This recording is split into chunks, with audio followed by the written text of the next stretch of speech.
is and who's making the grade and who is not is Unshackle Upstate Executive Director Brian Sampson. Brian, how are you?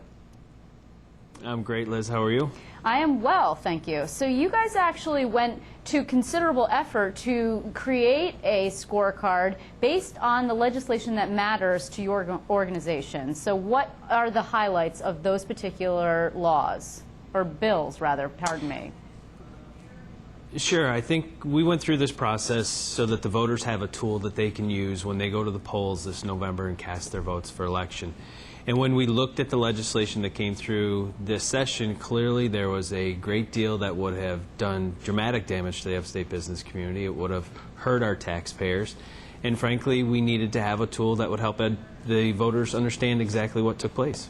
And actually, some of the things that you're grading lawmakers are in fact now laws. For example, the budget. That's actually probably one of the biggest pieces of legislation that we're talking about here. Yeah, and actually if you look at the scorecard, the budget was 25% of our total allowable points, and that's where a good deal of our elected officials fell down. We were very clear at the start of the year, we can't have a budget that adds spending and adds taxes, and that's exactly what we got. Now, when you look at the grades, actually, I mean, it's not hard to see that mostly, generally speaking, Republicans are scoring better than Democrats. And so, just to play devil's advocate, wouldn't some people say, oh, well, this is, not a fair comparison because business tends to be more pro-Republican than Democrat?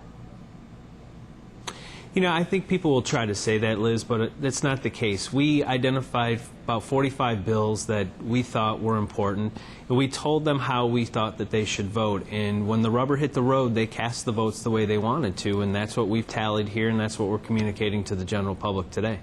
So, okay, let's take a look at some of the upstate races that are key. I mean, were you surprised when you saw, for example, how Senator Dave Valesky, who has a potentially difficult challenge, he survived challenges before, but he did not score very high. I mean, were you surprised by that? Because, after all, I mean, he is representing upstate interests. He just came out with a campaign ad saying that he would and has broken with leadership in the past to represent his constituents. Yeah, and am I surprised? No. Am I disappointed? Yes. We've asked all along, each member on both sides of the aisle and every party, that this is what we'd like you to do, and they cast their votes a certain way. And unfortunately, what's going to happen, I think there's ramifications. If you chose to vote with your leadership, I think your constituents are going to be a little bit frustrated with you, and they may take it out on certain elected officials at the polls.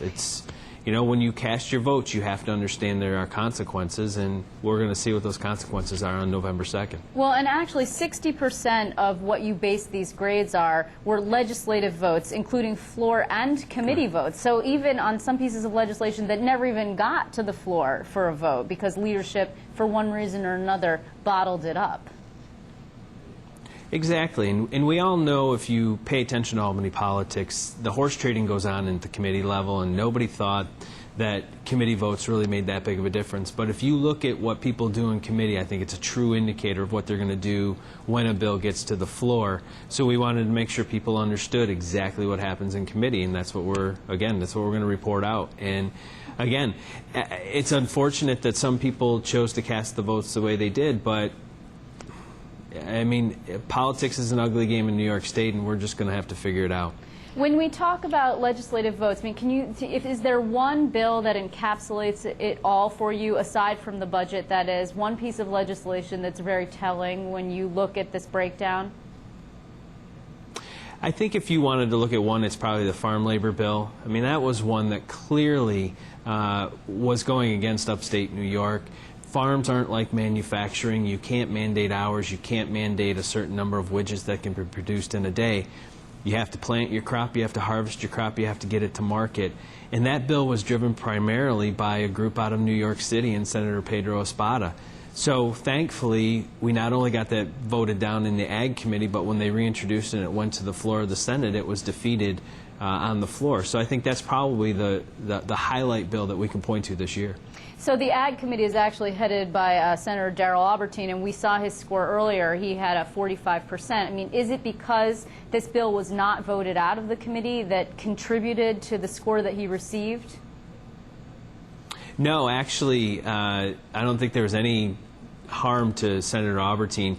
He would have gotten points had it stayed in committee, but it came out and it went to the floor and he voted no on it there, so he was able to get points on our scorecard for that no vote. Ah, that's right. That's right. It did come to the floor on that final day that the Senate was in because Pedro Espada would not come up from the Bronx and they needed his vote desperately on legislation. And so he, as you mentioned, this is one of his pet bills, and he wanted it to come out to the floor, and it did. That's right. I remember that now. So now what is it going to happen? What's going to happen going on? You've got this education tool that you hope voters will use, and how is it that you're going to get people, because you're not operating on a very high budget? No, most grassroots organizations don't. This is a step in our process. We will do candidate interviews. We've issued questionnaires to incumbents and challengers. We're going to do face-to-face interviews. The next step in our process is to identify who we're going to endorse, who we're going to support. And then we're going to use our grassroots organization, our social media, our 24,000 plus followers on Facebook to get the information out, to point New York State taxpayers at candidates that we think need to be voted into office, get them to engage in their campaigns, get them to help raise funds that they need, and start to get the changes we need to take back the government that unfortunately we've lost over the last decade. But it's time to take it back, and it's time for everybody to get engaged. And Brian, just one final question. I mean, to play devil's advocate, so many organizations from labor and parties, the Working Families Party, the Independence Party, the Conservative Party, endorse candidates. Now, of course, the parties have ballot lines. You don't have a ballot line. You have, of course, only your social network. Why do you think voters are going to be listening to you guys, this sort of voice in the wilderness calling for fiscal conservatism and tax cuts and business-friendly atmosphere? Because we are truly the voice of the taxpayer. We're the one organization that decided to go to the social media route to build a grassroots organization online where people can go, they can share information, they know we're not party specific, we talk about the issues, we want to support the right candidates. So I think we're a little bit different, and we're going to carry that on, and we're going to carry that into the fall elections, and we're going to ask them to vote for the right people. And I think based on the anger that I see as I travel across upstate New York, even down into New York City, Westchester County, people are angry. They're looking for a place to get information. We're giving it to them. They're engaged. They're working with us. They're very active. I think we're going to point them in the right direction. We're going to have the wins we need this fall. Well, Brian, I want to thank you very much for joining us. And, of course, when you do your endorsements, we will be revisiting this issue, so I hope you'll be back. Thanks a lot. Liz, I'll look forward to it. Thanks for the time.